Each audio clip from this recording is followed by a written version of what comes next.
Greetings to all. Let me begin by introducing myself. My name is James, I am 42 years old, and my wife Violet is 39 years old. We have been married for 5 years even though we only have 3 years difference. Violet always considers herself so much younger than me, even in the early years of our marriage, when we fought.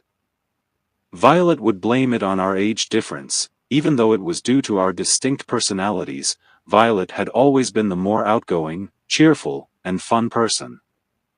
And I had always been the more mature, introverted guy. Our marriage was purely coincidental. We met at a cafe where Violet was having a problem with a waiter because she couldn't understand his accent, and I assisted her in placing her order. So she invited me to sit with her for coffee, and we swapped numbers and stayed in touch. Violet phoned me one day and said her parents were pressuring her to marry and she was having difficulty finding someone fit for marriage, and I had been facing the same problem. So we decided to marry each other. After settling in, we discovered that our personalities were so completely different at the time. Violet was an artist and had painted the walls of our home a variety of colors. Our kitchen was orange, our bedroom was yellow, and our television lounge was pink. I felt like I was living in a children's school or a circus. I preferred white or beige color tones in my home and almost everything. She would purchase me colorful outfits. I conveyed my discontent with everything. But she would respond that incompatibility was the price she had to pay for marrying an older man rather than comprehending our different personalities. When we gave a dinner for our close friends on our first anniversary, Violet made me wear red pants and a coat, and she wore a red gown. I was looking like a clown. But Violet said it was our anniversary and we needed to appear bright. I was a guy who always wore white, blue, or cream, and I never had any other color in my wardrobe. I was quite uneasy and felt as though people were laughing at me. It wasn't about the red pants or coat, but about my discomfort and personality. If you liked colors and I saw you wearing them, I would encourage you. But when you wear something because someone else wants you to, it clearly reveals your discomfort. I made the decision that day to honor my own identity and follow my own instincts. I didn't need to be a carbon copy of my wife, so after the anniversary dinner, I moved my belongings from our yellow bedroom to the guest room. I couldn't live in a room with such bright yellow lighting. Luckily, the walls in our guest's room were still beige and Violet hadn't had time to paint them yet, since the day we started living in separate bedrooms. I'd ordered Violet to stop purchasing my stuff and stop attempting to make me into someone I wasn't. If I accepted her personality, she should do the same. So, in our marriage, we had begun leading separate lives in the same home, but we were still happy together. We tried to have children but were unsuccessful in our efforts, but we were content with our lives. Despite having quite different personalities, Violet and I were very much in love. 2 years ago, Violet was hired as a marketing associate by a marketing agency. After years of working as a freelance artist, Violet received a 9-to-5 job through the recommendation of a friend. Violet was so thrilled that she underwent a total makeover. She got her eyebrows pierced, dyed her hair a bright green color and cut it short, bought more vibrant short dresses, and cut them short.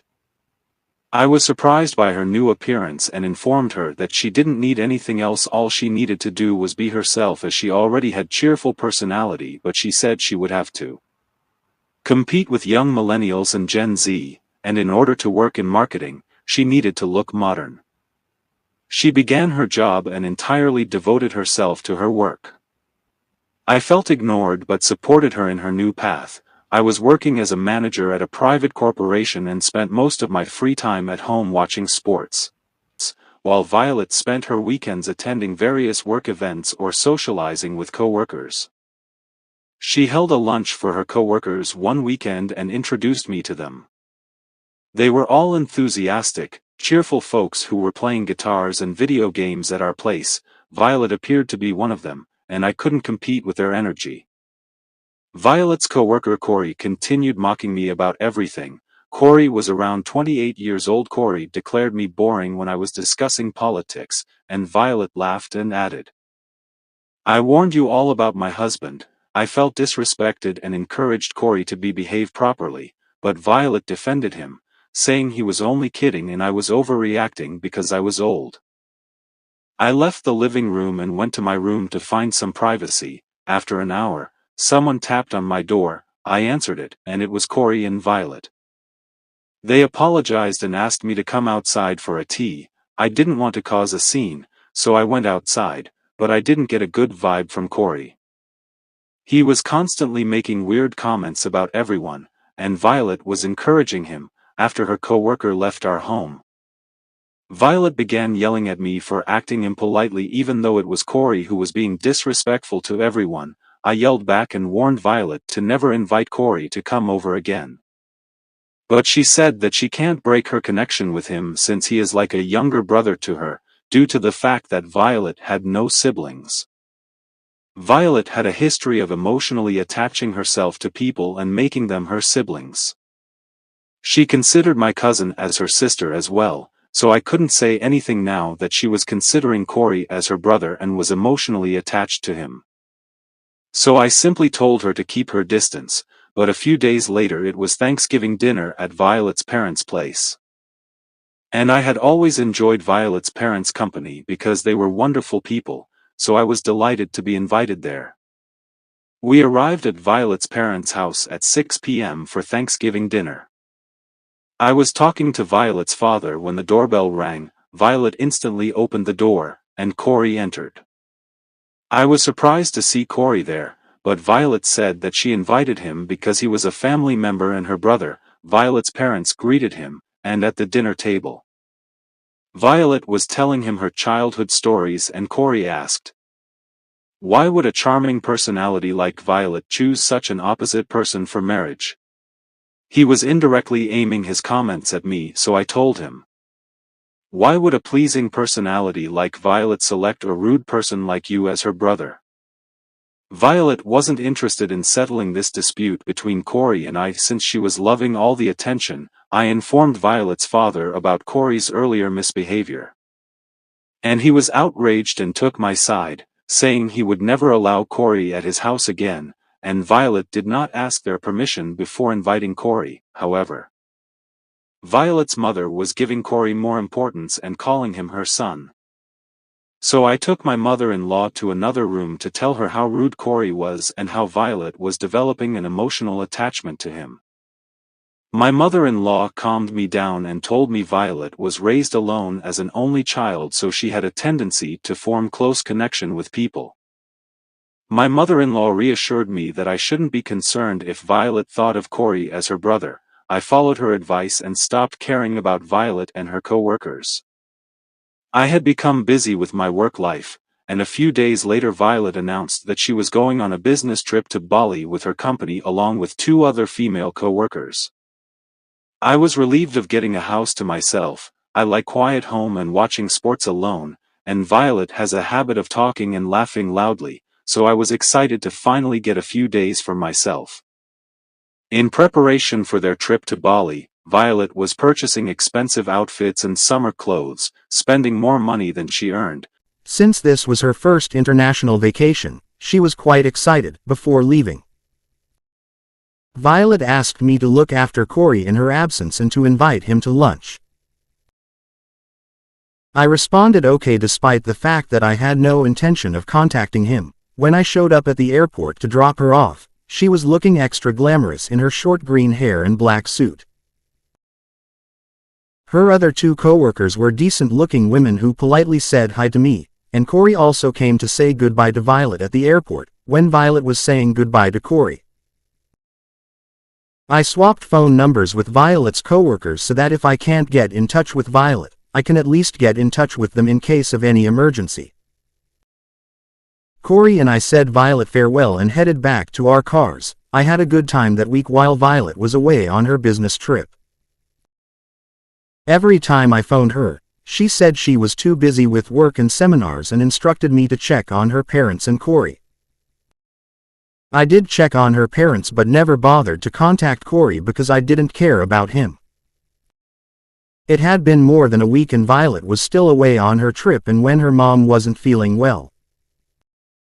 I tried to reach Violet but she wasn't answering her phone, so I decided to contact her coworkers. When I called, one of them answered, and when I questioned about Violet she informed me that they had returned from that trip 2 days later after being there and that it was only a 2-day trip and Violet may have prolonged her trip to roam around. I asked whether she knew where Violet was staying in Bali, and she provided me hotel information. I asked her workplace if Violet was still staying at that hotel room and they confirmed that she was. So I booked my flight and went on to find out why Violet lied to me about the duration of her trip, why Violet didn't return with her other coworkers, why she had been staying there.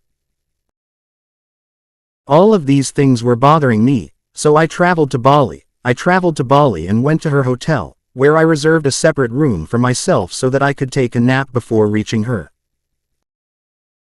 I wanted to surprise her, so in the evening I asked the hotel desk for her information, and they informed me that she was in her room. I knocked on the door of her hotel room. And a short while later when Violet opened it, she was astonished to see me there, and when I entered her hotel room, I was shocked to see Corey there. And this scene made me so furious that I pulled out my phone and began filming them. Corey tried to stop me but I pushed him. Then I obtained the information from the hotel desk and shocked to learn that Corey had been staying at that hotel with Violet for a week. This deception stunned me because in order for me to not even consider the notion that Corey might be with Violet, Violet had been advising me to check on him. Corey came to the airport to bid her farewell so I could see that he was not joining Violet to Bali. To prevent anyone from finding out about their affair, Violet constantly calling Corey her brother. They had been cleverly planning all of this, but no matter how calculating cheaters are or how much planning they do, the truth always eventually comes out. I quickly forwarded the video of Corey and Violet together to their workplace's human resources department, explaining how I had caught them and how they had been having fun using company funds. Their company informed me that Corey was on sick leave and that they were entirely unaware of anything. Update. Corey and Violet both lost their jobs since their firm didn't want a controversy, so they fired them both and even demanded a fine for misleading the company. I have filed for divorce. Violet has been suffering from severe depression as a result of her failure to consider the consequences of her actions. Corey had also left her since he is in the initial stages of his career.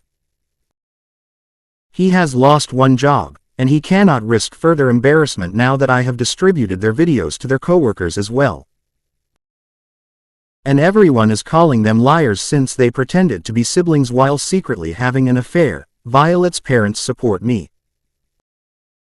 They did not allow Violet to live with them, but they are pleading with me to forgive her. Violet is temporarily living with a friend.